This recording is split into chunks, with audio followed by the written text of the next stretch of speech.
So Joey Barton, ex-professional footballer, has laid into female punditry on football games.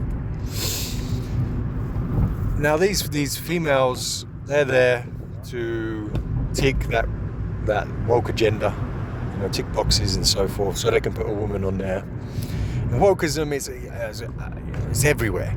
It's everywhere. If you follow me on my main channel, or you watch any of my previous ones on this one, I'm very anti-woke. I feel like it's really sitting close to the heart of the downfall of Western culture. And this is just another area where it's seeped into. Now, the women's game has really been pushed heavy the last few years, and they've seen a big growth in their popularity because of that push. That's great for them. That's great for the women's game. But I think we should keep the women over on the women's game. Keep the female pundits in the women's game. I don't think they should be in the men's game. And you can sit here and say, well, that's sexist. You're a misogynist for saying that. But it's not that at all. And it's what Joey's been saying. I agree with Joey here. I don't think a woman should be commenting on the men's game because they haven't played the men's game. They come nowhere near that level. You have to understand the men's and the women's game is almost like a different sport. The levels, it's night and day.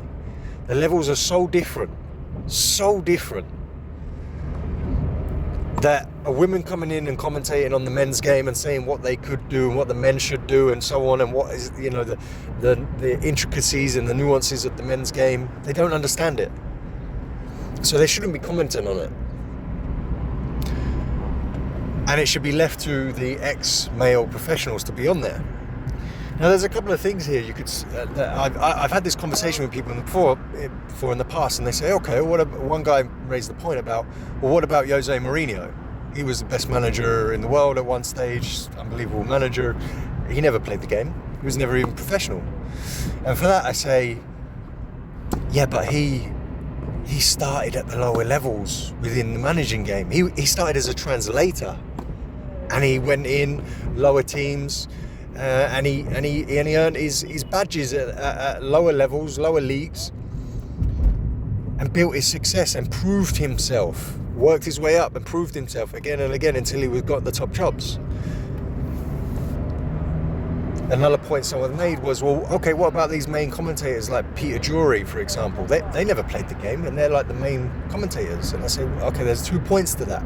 Firstly, those main commentators, the guys like Peter Drury, John Motson, rest in peace, those guys, they play a different role to the ex-players with the punditry. They play a different role. They're not there to analyse tactically what's going on, the nuances from the professional side of things. They're there to to narrate the game in a unique way, in an intelligent way, almost like to up the drama of it, the feeling of almost like you're watching a show. And in doing that, these people have had to, again, been in the trenches. They've had to build themselves up. They haven't gone straight in commenting, applied for a job and they're straight in commenting on Premier League games. They've had to have a career. They've had to have education, certain education levels, and commented in the radio and lower level matches and so forth, and build up their career. Whereas these female pundits have come in from a low level game, because the professional women's game, when you compare it to the men's, is a low level game. Okay, and I'll prove it by saying that the female American team who won the World Cup, they lost to a team of 15-year-olds. Okay, so it's a low-level game, and they're going straight in to commenting on Premier League level matches and World Cup level matches. It's not right. It's not right. They haven't earned their stripes. They're there to tick boxes. They're there to tick this woke agenda, and it isn't right. And I would say, do you know what though? Okay, if they were actually good, they turned out good, they've been given this job, all right, over other people that deserve it, more so, but they end up quite good, I'd say, all right, fine, it's worked out well, they're actually pretty good. The reality is they're not, they're terrible. They're really bad. And don't get me wrong, there are some bad male commentators as well, ex-pros as well. I mean, I'm thinking top of my head right now, recently Daniel Sturridge, he's a moron, can't listen to him. There's been some other ones in the park, Mark Lawrenson and so forth. But for the most part, the male commentators are really good, high level. Gary Neville, Jamie Carragher, Roy Keane, Mickey Richards, these guys, really, really good guys, and people actually tune in to listen to these guys, right? And then you listen to these female commentators, and again, maybe this comes across as sexist, but this is my honest opinion, and this is the opinion of a lot of people, and in fact, this is the opinion of most people, I believe, who watch the game. They're rubbish. They talk, they spouse nonsense. Some of the things that come out of their mouths is painful, and they have no charisma, no character. And it's all no wonder, because they haven't been at the highest level of the game. And then you talk about charisma and the banter with their fellow because banter between ex-pros, right, and men and male banter is totally different. You throw the woman into a mix, everyone knows this. You throw the woman into a mix amongst men, the banter's different. They don't have the same sense of humour and so forth. They don't get the jokes, the in-jokes, because they've never been around in a men's locker room and so forth. So Joey Barton, as much as a prick he's been in his life, he's absolutely spot on with this one.